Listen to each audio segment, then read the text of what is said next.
നമ്മൾ ഈ തർക്കിക്കുന്നത് വെറുതെ എന്തിനെങ്കിലും വേണ്ടി ആവില്ല. തർക്കിക്കുന്നു എങ്കിൽ അതിൽ എന്തെങ്കിലും ആധികാരികത കണ്ടെത്തിയിട്ട് തർക്കിക്കണം. വെറുതെ നമ്മൾ എന്തെങ്കിലും പറയല്ല. എന്താ സത്യത്തിൽ കേരളത്തിന്റെ അവസ്ഥ? നിങ്ങൾ ഈ ചർച്ച ഇങ്ങനെ നടത്തിക്കൊണ്ടിരിക്കുകയാണ്. നോക്ക്, ഇന്ത്യയിലെ ഏറ്റവും കൂടുതൽ കള്ളുകൂടിയന്മാരുള്ള നാടാ കേരളം. നിങ്ങൾക്ക് സംശയം ഉണ്ടാവും. ഏറ്റവും കൂടുതൽ മദ്യം വിറ്റുപോകുന്ന സ്റ്റേറ്റ് കേരളമാണ്. ഇന്ത്യയിലെ ഏറ്റവും കൂടുതൽ വൈദ്യുതി ചാർജ് വാങ്ങുന്ന സംസ്ഥാനം അതേതാ? ഇതൊക്കെ നിങ്ങൾ മറുപടി പറയണം. കേരളമാണ്.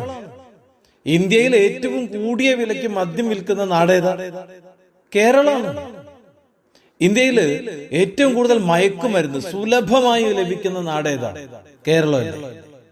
എന്താണ് ഇതിന്റെ കാരണം എന്ന് കണ്ടെത്തണ്ടേ നമ്മൾ? ഇന്ത്യയിൽ ഏറ്റവും കൂടുതൽ രാഷ്ട്രീയ കൊലപാതകങ്ങൾ നടക്കുന്ന നാട് കേരളമാണ്. ഇന്ത്യയിൽ മതാടിസ്ഥാനത്തിൽ സിവിൽ സർവീസ് കോച്ചിങ് നടക്കുന്ന ഏക നാട്, ഏക സ്റ്റേറ്റ് കേരളമാണ്. ചിന്തിക്കണ്ടേ നമ്മൾ?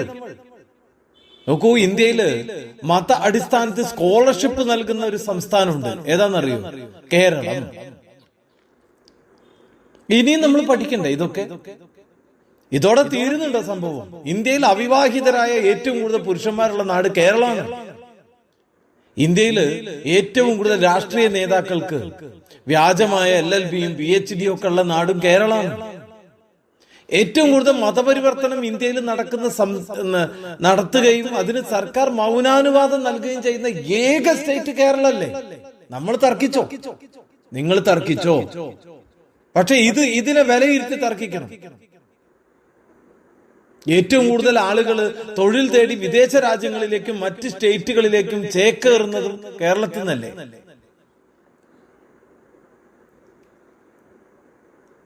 ഇന്ത്യയിലെ ഏറ്റവും കൂടുതൽ അഭ്യസ്ത വിദ്യരായ തൊഴിൽ രഹിതരുള്ള നാടേതാ? കേരളമാണ്. പഠിപ്പ് കൂടുതലും ജോലിയില്ലാത്ത സ്റ്റേറ്റ് കേരളമാണ്. ഇന്ത്യയിൽ ഒരു വ്യവസായം തുടങ്ങാനോ അത് വിജയിപ്പിക്കാനോ സാധിക്കാത്ത ഏക സ്റ്റേറ്റ് കേരളമാണ്. അഥവാ ഒരു വ്യവസായം തുടങ്ങിയാൽ അവിടെ കൂടി കൊടി നാട്ടി അത് നശിപ്പിച്ചിരിക്കും. ശരിയല്ലേ?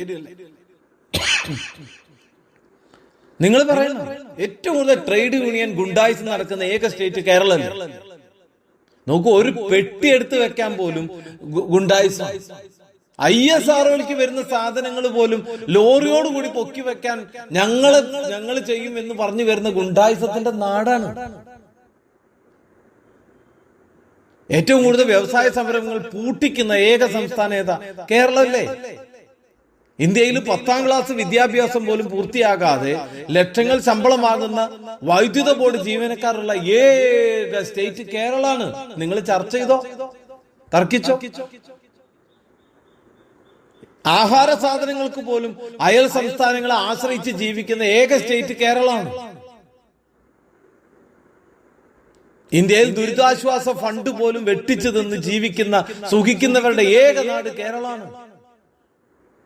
ഇന്ത്യയിൽ സത്യസന്ധരായവർക്ക് സർക്കാർ ജോലികൾ പോലും ചെയ്ത് ജീവിക്കാൻ പറ്റാത്ത ഏക സ്റ്റേറ്റും കേരളമാണ്. വിവാഹമോചനങ്ങൾ നടക്കുന്ന ഏക സ്റ്റേറ്റ്, ഏറ്റവും കൂടുതൽ നടക്കുന്ന ഏക സ്റ്റേറ്റ് കേരളമാണ്. ഇന്ത്യയിൽ എന്നല്ല, ലോകത്തിൽ ഏറ്റവും കൂടുതൽ കമ്മ്യൂണിസ്റ്റ് അടിമകളും മണ്ടന്മാരുള്ള ഏക സ്റ്റേറ്റും കേരളമാണ്. ഇത് എല്ലാവർക്കും അറിയുന്ന കാര്യം. ഏറ്റവും കൂടുതൽ റിട്ടയർഡ് സർക്കാർ ഉദ്യോഗസ്ഥന്മാർ പുനർനിയമനത്തിലൂടെ ശമ്പളവും പെൻഷനും ഒരുമിച്ച് വാങ്ങി തിന്നുന്ന ഏക സ്റ്റേറ്റ് കേരളമാണ്. അല്ലെങ്കിൽ നിങ്ങൾ അല്ലാന്ന് പറഞ്ഞു തർക്കിക്കാനാണ് റെഡിയാ? നോക്കൂ, ഇതൊക്കെയല്ലേ തർക്കിക്കേണ്ട വിഷയം. ഇന്ത്യയിൽ മന്ത്രിമാർക്ക് ഏറ്റവും കൂടുതൽ പേഴ്സണൽ സ്റ്റാഫുള്ള അകമ്പടിയുള്ള ഏക സ്റ്റേറ്റ് കേരളമല്ലേ? ഏറ്റവും കൂടുതൽ PSC മെമ്പർമാരുള്ള സ്റ്റേറ്റ് കേരളമാണ്. നോക്കൂ, 24 കോടി ജനമുള്ള UPയിൽ പോലും തുലവും തുച്ഛവും 8 പേര് നിൽക്കുമ്പോ ഇവിടെ 42 പേരാണ് PSCക്ക് ഉള്ളത്. ചിന്തിക്കണ്ടേ നമ്മൾ? പ്രധാനമന്ത്രിയേക്കാൾ ശമ്പളവും ആനുകൂല്യങ്ങളും വാങ്ങുന്ന PSC മെമ്പർമാരുള്ള ഏക സ്റ്റേറ്റാ കേരളം. തർക്കിക്കണ്ടേ നമ്മളിത്? ഏറ്റവും കൂടുതൽ പിൻവാതിൽ നിയമനങ്ങൾ നടക്കുന്നു. രാഷ്ട്രീയ പാർട്ടികൾ തന്നെ ഏറ്റവും കൂടുതൽ നിയമലംഘനം നടത്തുന്നു കേരളത്തിൽ. കോടതികൾ സ്വമേധയാ ഭരണകൂടത്തിന്റെ തോന്നിയാസങ്ങൾക്കെതിരെ ഇടപെടൽ നടത്തേണ്ടി വരുന്ന ഏക സ്റ്റേറ്റ് കേരളമല്ലേ? വിവരവും വിദ്യാഭ്യാസവും ഇല്ലാത്ത വിദ്യാഭ്യാസ മന്ത്രിയുള്ള ഏക നാടും കേരളമാണ്. ഞാനിത് പറയുമ്പോ തെറ്റിദ്ധരിക്കൊന്നും വേണ്ട, സത്യമാണ്. നിങ്ങൾ വേണമെങ്കിൽ ഒന്ന് പഠിച്ചു നോക്ക്.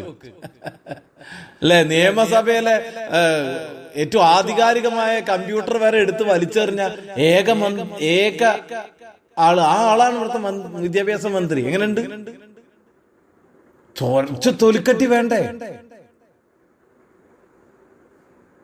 പേഴ്സണൽ സ്റ്റാഫായിട്ട്, മന്ത്രിമാരുടെ പേഴ്സണൽ സ്റ്റാഫായിട്ട് 2 വർഷം ജോലി ചെയ്താൽ അവർക്ക് ആജീവനാന്ത പെൻഷനാണ്.